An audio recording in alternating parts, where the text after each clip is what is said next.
The windshield wipers dragged across the glass in a steady rhythm, clearing away the October rain that had followed Daniel Rollins all the way from Vancouver. 2 weeks, 14 days, sitting in that sterile hospital room, watching his father fade away one labored breath at a time. The antiseptic smell still clung to his clothes, his hair, his skin. He'd scrubbed his hands raw in the airport bathroom, but the scent lingered, chemical and sharp. The highway gave way to familiar roads. Pine trees crowded the shoulders, their branches heavy with water. Daniel's fingers ached from gripping the steering wheel. He'd driven straight through, stopping only for gas and coffee that tasted like burnt rubber. Exhaustion pressed down on his shoulders, but he needed to be home. Needed to see Lydia. Needed to hold her and remind himself that not everything in his life was slipping away. His phone had died somewhere around the Oregon border. He'd left the charger at the hotel. It didn't matter. Jean knew he was coming. He'd called from the hospice 3 days ago, told her his father had hours left, maybe a day at most. She'd been distant on the phone, her voice flat and distracted. Said something about being busy with Lydia's school project. The conversation had lasted less than 2 minutes. Daniel turned onto Maple Ridge Road, his headlights cutting through the gathering dusk. The town looked exactly as he'd left it. Same weathered mailboxes leaning at odd angles. Same porch lights flickering on as the sky darkened. People here knew your name, remembered your parents, asked about your kids at the grocery store. It should have felt like comfort. Instead, it felt like being watched. His house appeared at the end of a long gravel driveway, set back from the road by a quarter-mile of tall pines. The porch light was on. Good. Jean always forgot to leave it on. The mailbox at the road hung open, stuffed with envelopes and flyers. He'd get it later. Right now, he just wanted to walk through that door and see his daughter's face. Daniel parked next to Jean's sedan. The engine ticked as it cooled. He sat there for a moment, hands still on the wheel, breathing in the familiar smell of home. Damp earth, pine needles, the faint trace of wood smoke from someone's chimney down the road. The rain had stopped, leaving everything slick and dark. He grabbed his duffel bag from the back seat and walked up the porch steps. The wood groaned under his weight. One of the boards was coming loose. He needed to fix that. The front door was unlocked, which was unlike Jean. She was paranoid about security, always checking locks twice, setting the alarm even when she was just running to the store. Lydia, his voice echoed in the entryway. No response. The house smelled stale, like old coffee and something else he couldn't quite place. Something sour. He dropped his bag by the stairs and moved through the living room. A blanket lay crumpled on the couch. A coffee mug sat on the side table, dark rings staining the wood. Jean hated watermarks. She'd always been meticulous about coasters, about keeping surfaces clean.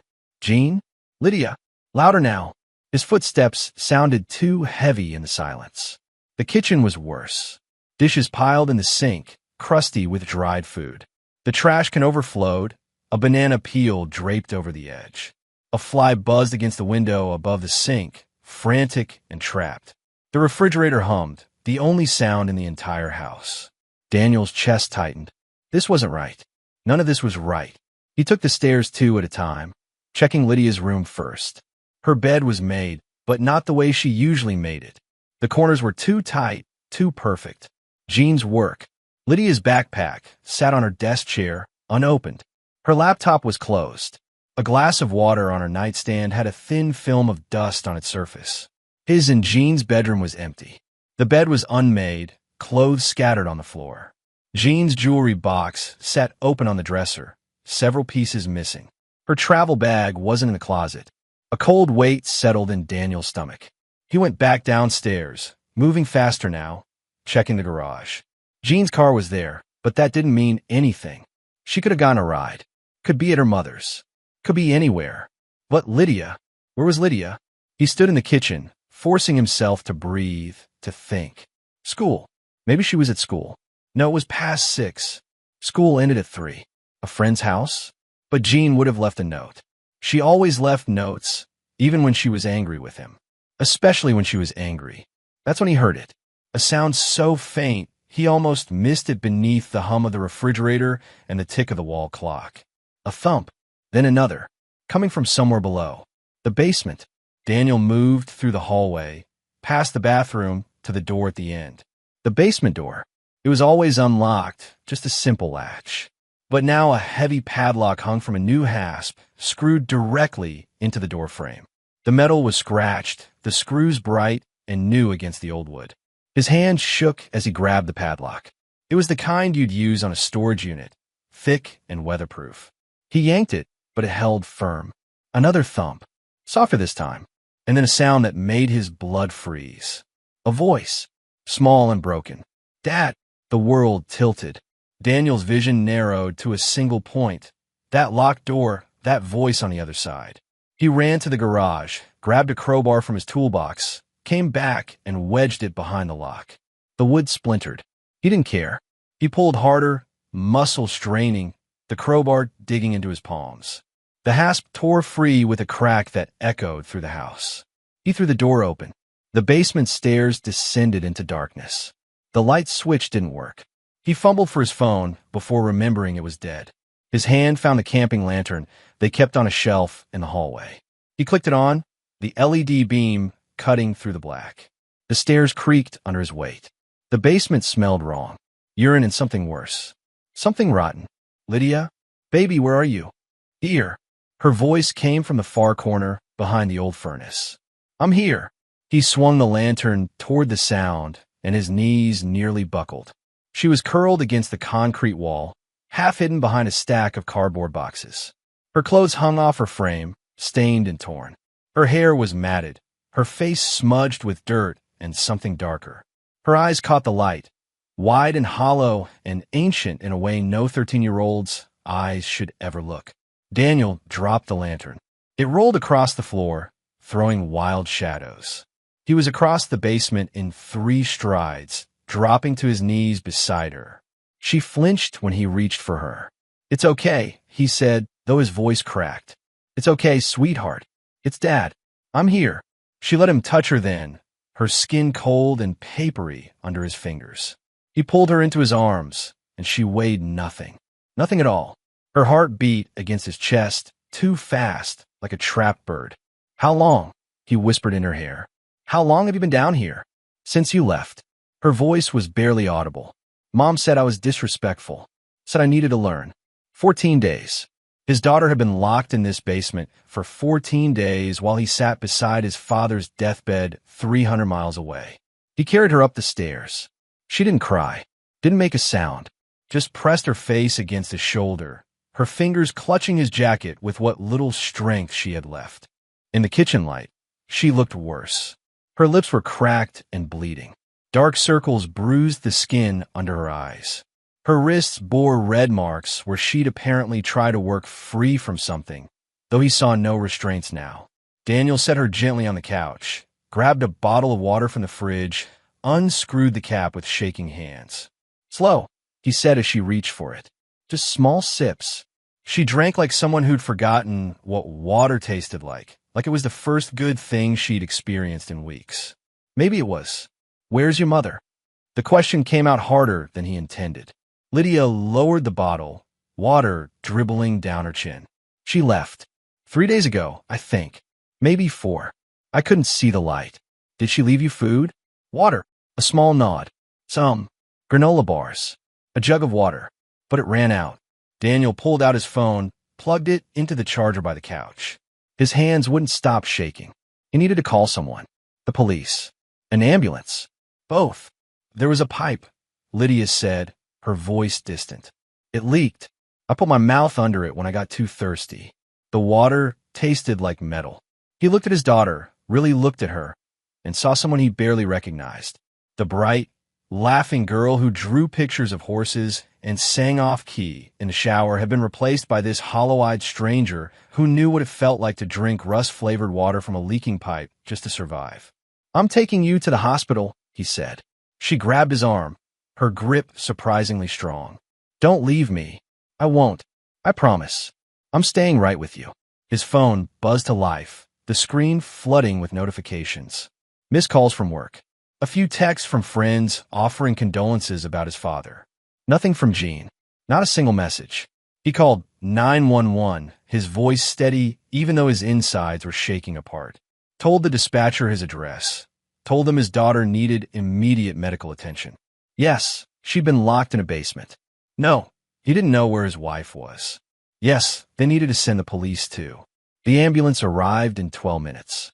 Daniel knew because he counted every second sitting next to Lydia on that couch, holding her hand while she stared at nothing. The paramedics were gentle, professional. They asked questions he could barely answer. They wrapped Lydia in blankets, checked her vitals, started in 4 for fluids. A police cruiser pulled up as they were loading her into the ambulance. 2 officers stepped out, their faces carefully neutral. Daniel recognized one of them, Officer Peterson, whose daughter had been in Lydia's class a few years back. "Mr. Rollins," Peterson said, his voice quiet. "We need to ask you some questions." "At the hospital," Daniel said. "I'm not leaving her." Peterson nodded. "We'll follow you there." The emergency room was too bright, too loud. Nurses moved with practiced efficiency, their shoes squeaking on polished linoleum. A doctor appeared, young and tired-looking, his stethoscope hanging around his neck like a burden. He examined Lydia behind a curtain while Daniel paced outside, listening to the murmur of voices he couldn't quite make out. When the doctor emerged, his expression was carefully controlled. "She's severely dehydrated and malnourished. We're admitting her overnight for observation and 4 fluids. She'll need blood work to check her organ function. Given the circumstances," he paused, choosing his words, "Child Protective Services will need to be notified." Daniel nodded. He'd expected that. "Whatever she needs." "Mr. Rollins." A new voice. He turned to find a woman in a gray pantsuit standing behind him, a badge clipped to her belt. Detective Morales, according to the ID. Her dark hair was pulled back in a neat bun, her eyes sharp and assessing. "I need to get your statement." They sat in a small consultation room that smelled like industrial cleaner. Daniel told her everything he knew, which wasn't much. He'd been in Vancouver for 2 weeks. His father had stage 4 lung cancer. He called home several times, but Jean had always said everything was fine, Lydia was fine, school was fine. His phone had died on the drive back. He'd arrived home to find the house empty and his daughter locked in the basement. "Do you know where your wife might be?" Morales asked, her pen poised over a notepad. Daniel stared at the table. The surface was scratched, covered in faint marks from years of use. "She'll come back," he said quietly. "She always does. When she needs something. Can you think of anyone she might stay with? Family? Friends?" He almost laughed. Jean didn't have friends, not real ones. She had acquaintances, people she performed for. Her mother lived in Phoenix, and they hadn't spoken in 3 years, not since Jean had accused her of favoritism toward her sister. Her sister wouldn't take her in. Jean had burned that bridge a long time ago. "No," he said. "I don't know where she is." That was when he remembered the phone. Jean's phone bill. He had access to their mobile account online. He pulled out his phone, logged in, stared at the call history. Dozens of calls to a single number over the past 3 months. Long calls, some lasting over an hour. All times when Daniel had been at work, or, more recently, in Vancouver. He showed the screen to Morales. "This number, it's been calling her, or she's been calling it. I don't know who it belongs to." Morales wrote it down. "We'll look into it. Mr. Rollins, I have to ask, has your wife shown signs of this kind of behavior before?" Daniel thought about the times Jean had screamed at Lydia for leaving dishes in the sink. The time she'd grounded her for a month because she'd forgotten to take out the trash. The way she demanded perfection, demanded obedience, demanded things no child could consistently provide. But locking her in a basement? Leaving her there for 2 weeks? "No," he said. "Nothing like this." He spent the night in a chair beside Lydia's hospital bed. She slept fitfully, jerking awake every hour or so, her eyes wild until she remembered where she was. Each time, Daniel took her hand and spoke softly until she drifted off again. At some point during the long dark hours, he went through Jean's things remotely, using his laptop. Their joint bank account had been drained 3 days ago. Every penny transferred to an account he didn't recognize. Their savings account, too. She'd left him with nothing. He found the number that had been calling her phone, ran it through a reverse lookup service. It came back registered to a Brian Gentry. The name tugged at his memory. Then it clicked. The fundraiser last spring, the one for the new library. Jean had insisted they go, even though Daniel hated those events. She'd spent the whole evening talking to a man in an expensive suit, someone who'd made his money in real estate development. Brian Gentry. He'd smiled too much, laughed too loud, and Jean had been drawn to him like a moth to flame. Daniel closed his laptop and stared at his sleeping daughter. Her breathing was steadier now, her color better with the 4 fluids working through her system. But she still looked too small in that hospital bed, still looked like someone who'd been broken and poorly glued back together. He'd trusted Jean, despite everything. The mood swings, the cutting remarks, the way she could make you feel worthless with just a look. He'd trusted her with their daughter. That had been his mistake, his failure. He wouldn't make it again. When dawn finally crept through the hospital window, painting everything in shades of gray and pink, Daniel made himself a promise. Jean wouldn't just face the law. She wouldn't just go to prison. She would face him. She would understand exactly what she'd done. And she would lose everything she cared about, the same way Lydia had almost lost everything locked in that basement. He would make sure of it. Detective Morales showed up at the hospital just after 8 in the morning, carrying 2 cups of coffee. She handed one to Daniel without a word. He took it, grateful for the warmth, for the bitter taste that pushed back the exhaustion. "We found her," Morales said, settling into the chair beside him. Or rather, she found us. Daniel's head snapped up. "Where?" "She called the station an hour ago. Said she heard there was some kind of misunderstanding. Wanted to clear things up." Morales' expression was flat, unreadable. "She's driving back from Seattle as we speak. Should be here around noon." Seattle. With Brian Gentry, probably.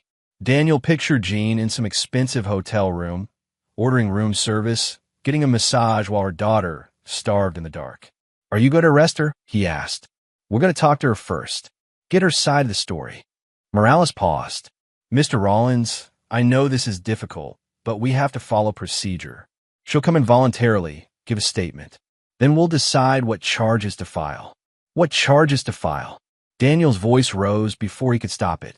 "She locked a child in a basement for 2 weeks. She left her there without food or water. I know." Morales held up a hand. "Believe me, I know. But we need to build a case that will hold up in court. We need documentation, evidence, statements from doctors and social workers. We need to do this right." Daniel forced himself to breathe, to think clearly. Morales was right. If they rushed this, if they made mistakes, Jean might walk away. She was good at that, walking away from consequences, spinning stories, making herself the victim. "Can I see her?" he asked. "When she comes in?" "That's probably not a good idea. I need to see her." Morales studied him for a long moment. "All right, but you don't talk to her. You don't approach her. You watch through the observation window, and that's it." "Understood." He nodded, even though what he really wanted was to be in that room, to ask her how she could do this, to make her look at what she'd done. But Morales was right. He needed to be smart about this. Lydia woke up around 9. A nurse brought breakfast, scrambled eggs, toast, orange juice. Lydia stared at the food like she didn't know what to do with it. "It's okay," Daniel said gently. "You can eat. As much as you want." She picked up the fork with trembling fingers, took a small bite of eggs. Then another. Then she was eating faster, cramming food in her mouth like someone might take it away. "Slow down, sweetheart. You'll make yourself sick."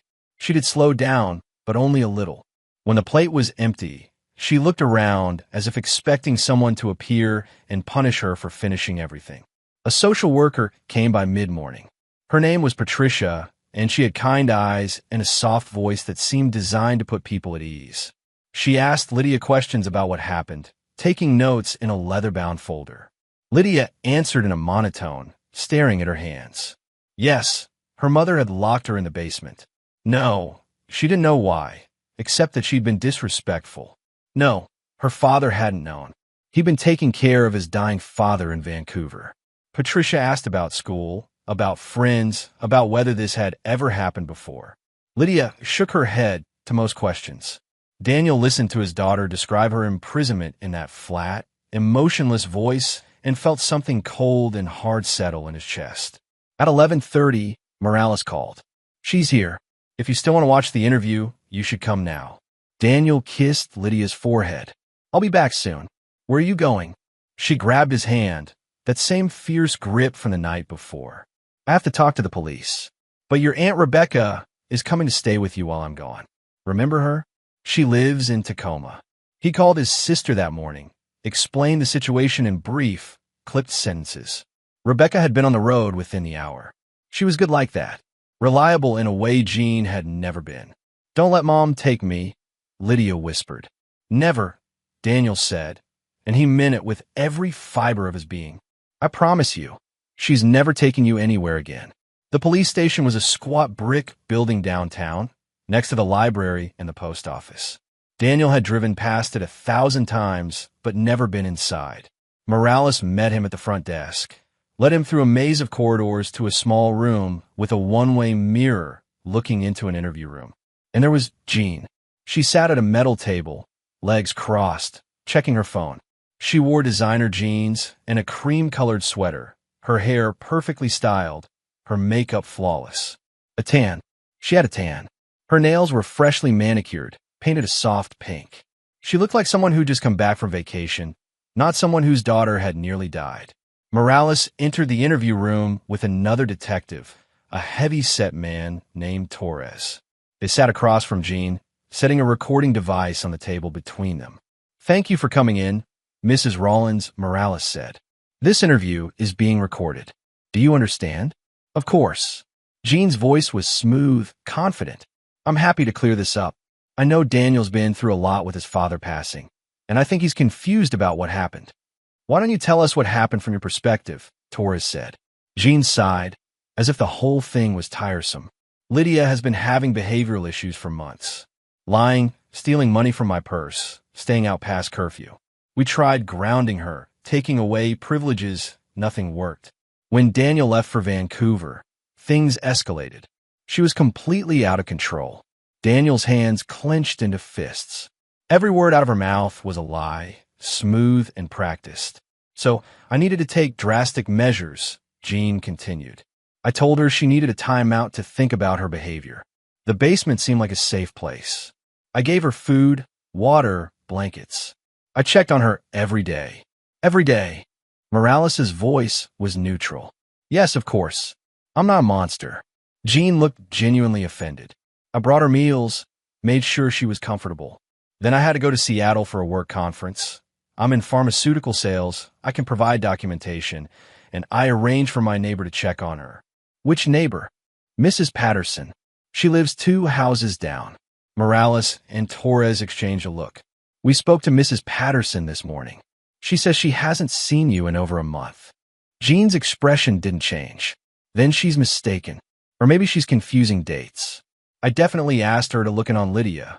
Mrs. Rollins, your daughter was found severely dehydrated and malnourished. She'd been without adequate food or water for at least 3 days, possibly longer. The only water available to her was from a leaking pipe. That's impossible. Jean's voice sharpened. I left her plenty of supplies. If she ran out, it's because she was being wasteful or dramatic. You know how teenagers are. Daniel wanted to smash through the glass. Wanted to make her see the pictures the hospital had taken, the hollow-eyed girl in the hospital bed who flinched at shadows. We also noticed that your joint bank account was emptied 3 days ago, Torres said, pulling out some paperwork. Can you explain that? That's my money. Jean sat up straighter. I earned it. I could do what I want with it. It's a joint account. Daniel has been financially irresponsible. I was protecting our assets by transferring them to an account in your name only. Jean's jaw tightened. I'm not discussing my financial decisions with you. That's between me and my husband. What about Brian Gentry? Morales asked. You've been in frequent contact with him. For the first time, Jean's composure slipped. Just for a second, but Daniel saw it. A flicker of something, surprise, maybe, or fear. Then her face smoothed out again. Brian is a business associate. We've been discussing investment opportunities. You called him 17 times last week while you were supposedly at a work conference. I already told you, we were discussing business. Mrs. Rollins. Morales leaned forward. We're going to need you to stay in town while we complete our investigation. That means no trips to Seattle or anywhere else. Do you understand? Jean stood abruptly. Am I being charged with something? Not at this time. But you're a person of interest in an ongoing child endangerment investigation. This is ridiculous. Jean grabbed her purse. My daughter is a troubled teenager who's trying to get attention. Daniel is grief-stricken and not thinking clearly. I'm the victim here. She walked out, her heels clicking on the linoleum. Daniel watched her go, that cold hardness in his chest spreading through his whole body. Morales came back to the observation room. Well, she's lying, Daniel said. About all of it. I know. But right now, it's her word against a traumatized child's. We need more. Like what? Documentation. Phone records. Bank statements. Anything that proves she was planning to leave, that she deliberately hurt your daughter. Morales paused. The transfer of funds is interesting, and the calls to Gentry. If we can prove she was having an affair, was planning to run off with him, that gives us motive. She's going to disappear, Daniel said. You told her to stay in town, but she's not going to listen. She'll run. Maybe. Or maybe she'll stick around to try to control the narrative. Morales handed him her card. If she contacts you, let me know immediately. Don't engage with her. Don't let her in your house. Don't agree to anything. Understand? Daniel nodded, but his mind was already racing. Jean wouldn't run. Not yet. She was too arrogant, too convinced of her own cleverness. She tried to fix this, to spin the story in her favor. And that meant she'd come back to the house. He drove back to the hospital, his thoughts churning. Rebecca was there when he arrived, sitting beside Lydia's bed, reading to her from a battered paperback.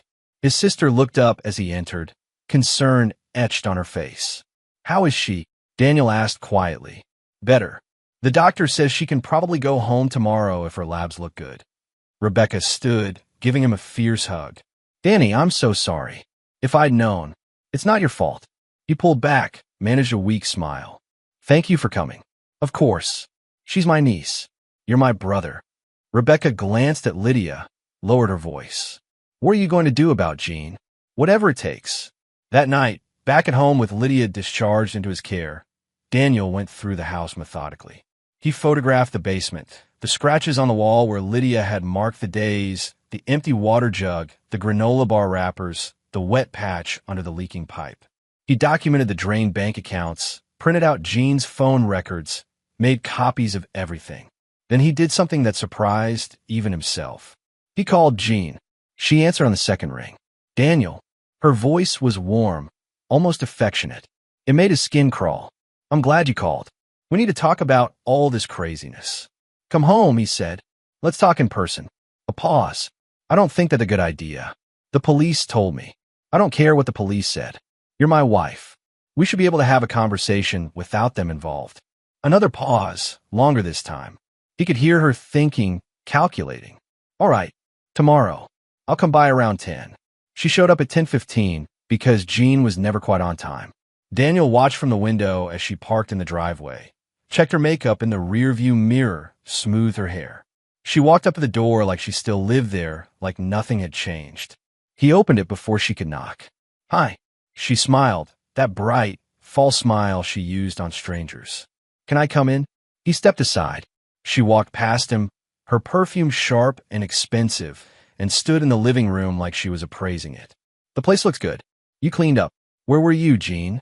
She turned, still wearing that smile. I told the police. Seattle. There was a conference. You told them you were at a work conference. But you don't work anymore. You quit 6 months ago. The smile flickered. I do consulting work. For who? Daniel, I don't have to explain my career choices to you. I came here to talk about Lydia. Yes, let's talk about Lydia. Let's talk about how I found her locked in a basement, starving and terrified. Jean's expression hardened. Don't be dramatic. She was being disciplined. She needed to learn respect. Respect. Daniel heard his voice rising and forced it down. Getting angry wouldn't help. You locked our daughter in a basement for 2 weeks and left her there without food or water, and you call that discipline? I left her supplies. If she ran out, that's on her. You left her barely enough for 3 days. Then you disappeared. I had business to attend to. Jean crossed her arms. You left me here alone to deal with everything while you ran off to Vancouver. Someone had to keep things running.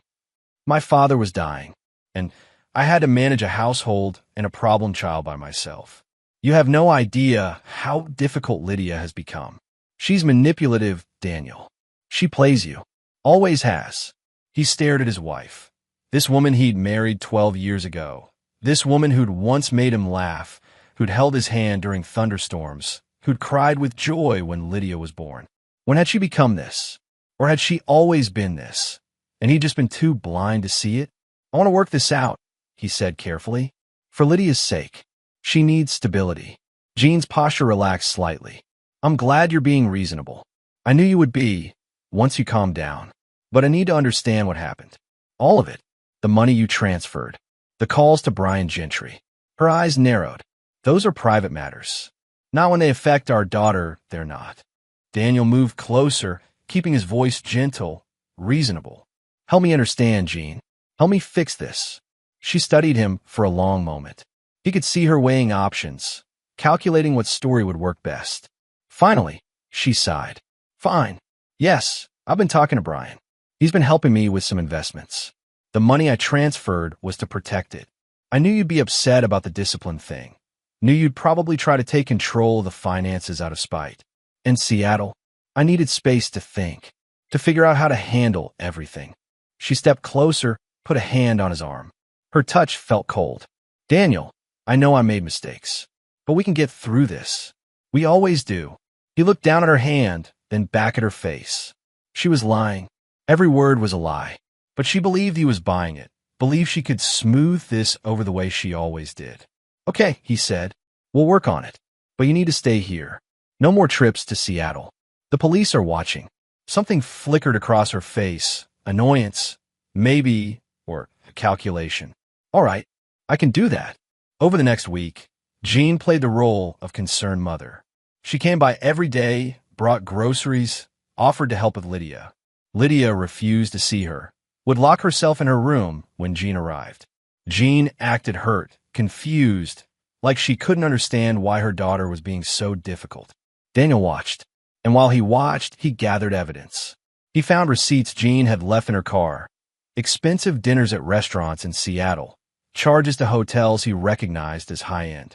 He tracked her phone's location data, saw the pattern of visits to Brian Gentry's condo.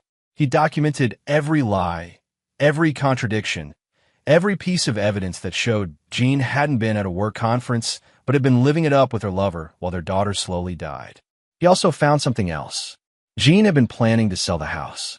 There were documents in her email, correspondence with a real estate agent about listing prices and market value. She'd been researching how to sell property without spousal consent.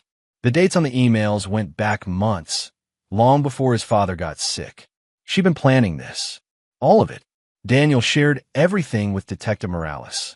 She looked through the documents, her expression growing darker with each page. This is good, she said. Really good. We're building a solid case for child endangerment and financial fraud. But we need to catch her in the act if we want charges that will stick.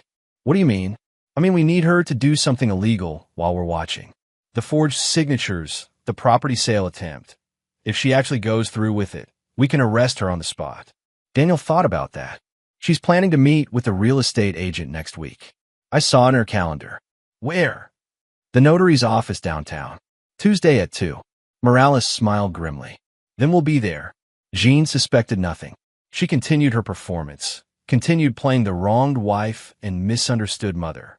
She talked about how they could rebuild, how they'd get Lydia therapy, how everything would go back to normal once everyone calmed down. Daniel nodded along, agreed to everything, and counted down the days. Tuesday arrived clear and cold. Daniel dropped Lydia off at Rebecca's house. She was staying there for now, somewhere safe where Jean couldn't find her. Then he drove downtown, parked 2 blocks from the notary's office, and waited. Morales had positioned officers inside the building and in unmarked cars outside. They'd coordinated with the notary, who'd agreed to cooperate. Everything was in place. Jean arrived at 1:50, right on time for once. She carried a leather portfolio and wore a business suit that probably cost more than Daniel made in a week. She walked into the building with her head high, confident and assured. Daniel waited 5 minutes, then followed. Morales met him in the lobby. She's in the office now, Morales said quietly. She's already presented forged documents showing she has power of attorney. The notary is stalling, asking questions. They move to a conference room next door.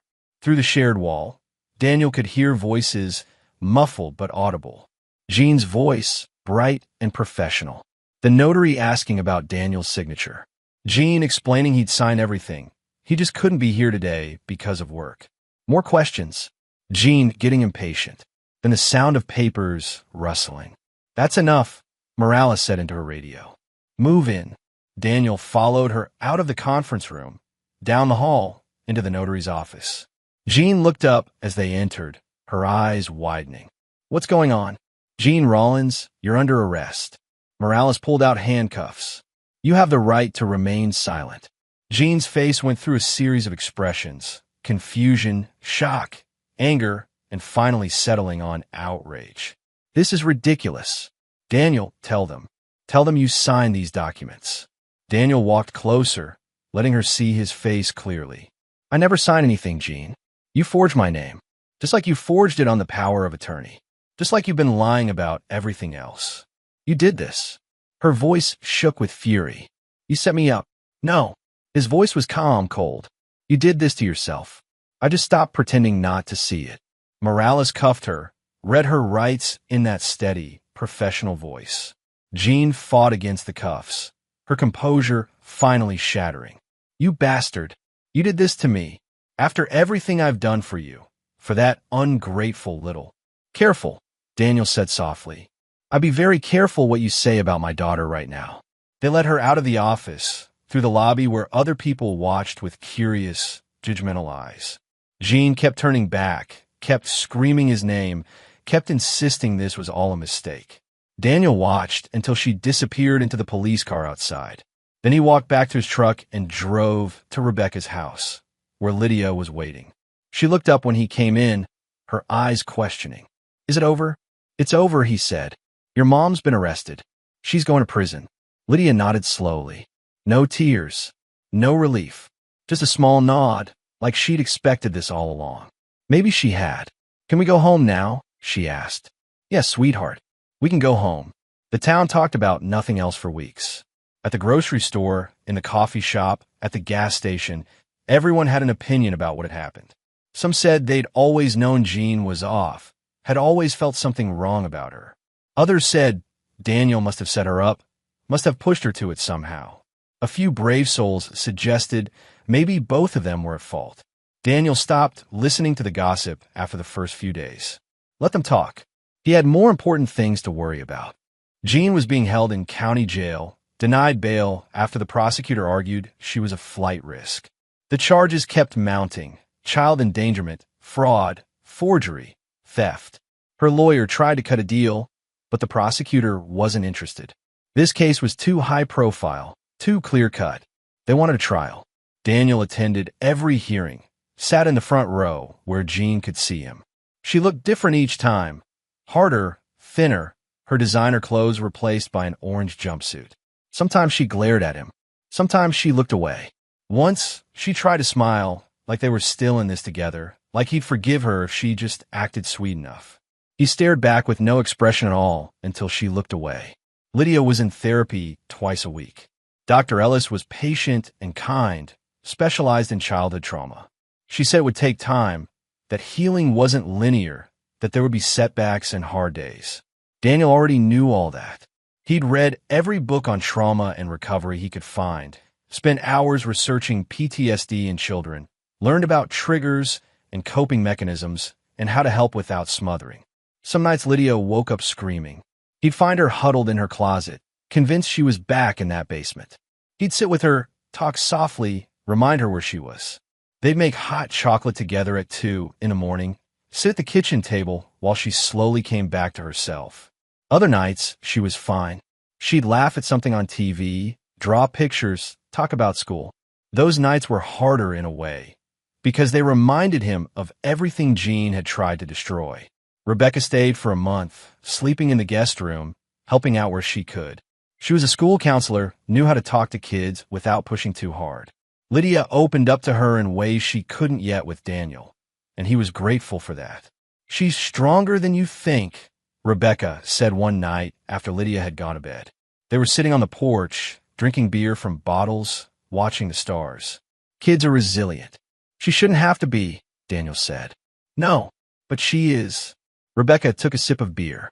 What are you going to do when Jean's trial is over? Move on. Figure out what normal looks like. And if Jean gets out, she won't. Daniel's voice was flat, certain. Not for a long time. They're talking 15 to 20 years with all the charges. Rebecca was quiet for a moment. Do you still love her?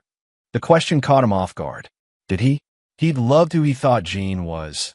The woman who laughed at his jokes, who danced in the kitchen, who cried at movies. But that woman had either never existed or had been buried so deep under layers of cruelty and narcissism that she might as well be dead. No, he said finally. I don't think I do. Good. You shouldn't. The trial started in January, 3 months after Jean's arrest. The courthouse was packed with people who'd read about the case in the local paper or seen it on the news. It had become a sensation, a cautionary tale about hidden abuse, about perfect families that were anything but. Daniel sat behind the prosecutor's table with Rebecca beside him. Lydia was too young to testify, but Dr. Ellis would speak on her behalf, as would the emergency room doctor who'd first examined her. There were photos, medical records, phone logs, bank statements. The evidence was overwhelming. Jean's lawyer tried to paint her as a victim, a stressed mother dealing with a difficult teenager and an absent husband. He suggested Daniel had exaggerated Lydia's condition, that the basement had been adequately supplied, that Jean had never intended real harm. The jury didn't buy it. They heard testimony from the paramedics who'd found Lydia dehydrated and malnourished. They saw photos of the scratches on the basement wall, heard about the rust-colored water from the leaking pipe. They learned about the emptied bank accounts, the calls to Brian Gentry, the forged documents. Brian Gentry himself testified, looking uncomfortable in his expensive suit. Yes, he'd been having an affair with Jean. Yes, they talked about running away together. No, he hadn't known about Lydia being locked in the basement. He thought she was just staying with a friend while Jean dealt with family issues. The prosecutor tore him apart on cross-examination, but the damage was done. The jury now knew Jean had been planning to abandon her family, had been stealing money to finance a new life with her lover. Jean took the stand in her own defense. It was a mistake. She tried to be sympathetic, tried to explain how overwhelmed she'd been, how Daniel had left her alone to deal with everything. But under cross-examination, her true nature showed through. She became defensive, argumentative, finally shouting at the prosecutor that no one understood what it was like to raise a child who was deliberately difficult. Daniel watched the jury's faces as she spoke, watched them grow colder, harder, more disgusted with each word. The verdict came back in 4 hours. Guilty on all counts. Jean's face drained of color as the judge read through each charge. When he got to the sentencing date, she finally looked at Daniel. For the first time, he saw real fear in her eyes. Not regret, not remorse, just fear of what was coming. He felt nothing. At the sentencing hearing 2 weeks later, Daniel was allowed to give a victim impact statement. He kept it short. My daughter almost died because of the woman sitting in that chair. She's dealing with trauma that will affect her for the rest of her life. She has nightmares. She panics in small spaces. She flinches when people raise their voices. All because her mother decided to teach her respect. He paused, looking directly at Jean. There's nothing I can say that would adequately describe what Jean Rollins did to our child. But I can tell you this. She deserves every day of the sentence you're about to give her. The judge sentenced her to 18 years. Jean sobbed as they led her away. Daniel walked out of the courtroom and didn't look back. 3 months after the trial ended, Daniel got a letter from the county jail. Jean wanted to see him one last time. She'd written something about closure, about needing to explain herself, about still being Lydia's mother. He almost threw it away. Rebecca told him he should.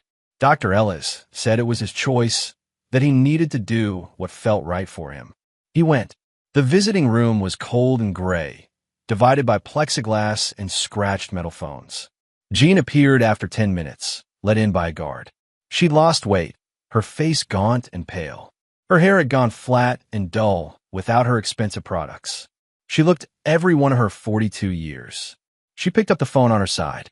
Daniel picked up his. "Thank you for coming," she said softly, almost meekly. "I wasn't sure you would." "I'm not here for you," Daniel said. "I'm here because I need to close this chapter. For good. I know you're angry. You have every right to be. But, Daniel, we were married for 12 years. That has to count for something." It did. Once. He kept his voice level, emotionless. "Not anymore." Jean leaned forward, her eyes pleading. "I made mistakes. I know that. I was overwhelmed. I wasn't thinking clearly. But I never wanted to really hurt her. You have to believe that. I don't have to believe anything you say. And I don't. You're doing this to punish me, making me sit here, refusing to forgive me. That's cruel, Daniel. You're being cruel." He almost laughed. "I'm being cruel? You locked our daughter in a basement. You left her there to die. You stole our money. You forged documents. You were planning to abandon both of us. And you think I'm the one being cruel? I was going to come back for Lydia eventually. Once I got settled with Brian Gentry, you mean, in whatever new life you'd bought with my money." Jean's expression shifted, hardening. "You were never enough, Daniel. You were boring, predictable, content with your little life in this nowhere town. I needed more. I deserved more. And Lydia? What did she deserve? Lydia is just like you, content to be ordinary. I tried to push her to be better, to want more from life, but she wouldn't listen." Daniel stared at the woman on the other side of the glass. This stranger wearing Jean's face. "You're sick," he said quietly, "and I'm done wasting my time on you." He started to hang up the phone. Jean pressed her hand against the glass. "Wait. Daniel, please. You need me. You won't make it on your own. You'll see. In a few months, a year, you'll realize you made a mistake. I'll be here. I'll forgive you." He paused, the phone halfway to the cradle. Then he brought it back to his ear. "You know what the difference is between you and me, Jean? I learned to recognize poison when I taste it. And you're not just poison. You're the kind that takes years to kill you. Lydia and I are better off with you gone. We're better off with you in here, away from us, unable to hurt us anymore." He leaned closer to the glass. "I don't need you. I never really did. I just convinced myself I did because I thought that's what love was supposed to feel like. But it wasn't love. It was fear. And I'm not afraid of you anymore." Jean's face contorted with rage. "You'll regret this. You're nothing without me. You hear me? Nothing." Daniel hung up the phone. Her voice was still screaming through the glass as he walked away, the guard already moving toward her to restore order. He didn't look back. He just kept walking until he was outside, breathing in cold air that felt clean and sharp in his lungs. He drove home slowly, taking his time, noticing things he'd been too numb to see these past months. The way the light filtered through the pine trees. The first green buds on the branches, promising spring. A hawk circling overhead, riding the thermals. When he pulled into his driveway, Lydia was sitting on the porch steps, drawing in her sketchbook. She looked up as he got out of the truck. "Where'd you go?" she asked. "To see your mom." Lydia's hand froze on the page. "Why?" "To say goodbye." He sat down beside her, looked at what she was drawing. A garden, full of flowers and butterflies. Bright colors, no shadows. For good. "Is she coming back?" The question was small, scared. "No, sweetheart. She's not. Not for a very long time. And by then, you'll be an adult. You'll get to decide if you ever want to see her." Lydia nodded, her shoulders relaxing slightly. "Good."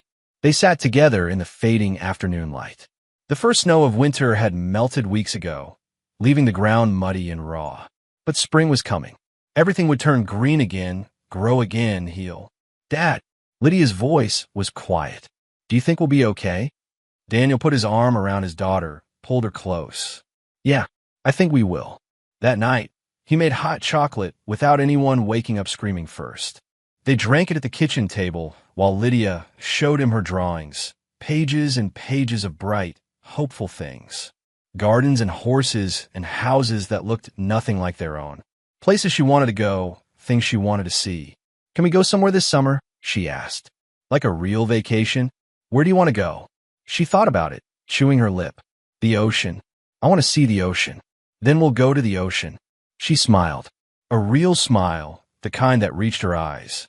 He realized he hadn't seen that smile in months, maybe longer, maybe years. After she went to bed, Daniel stood at the kitchen window, looking out at the driveway. The cracks were still there, spreading through the concrete like veins.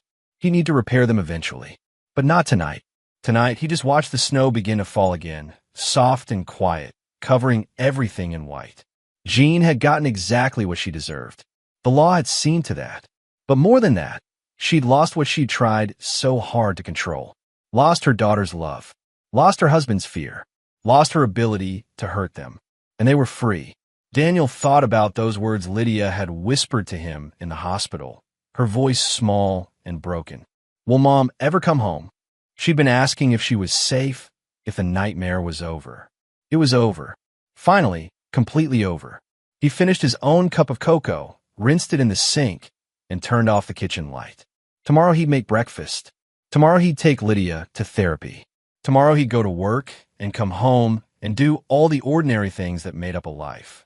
But tonight, he stood in the dark and let himself feel something he hadn't felt in years. Relief. Outside, the snow continued to fall, covering the driveway, the lawn, the whole town. Covering the cracks, filling the empty spaces, making everything clean and new again.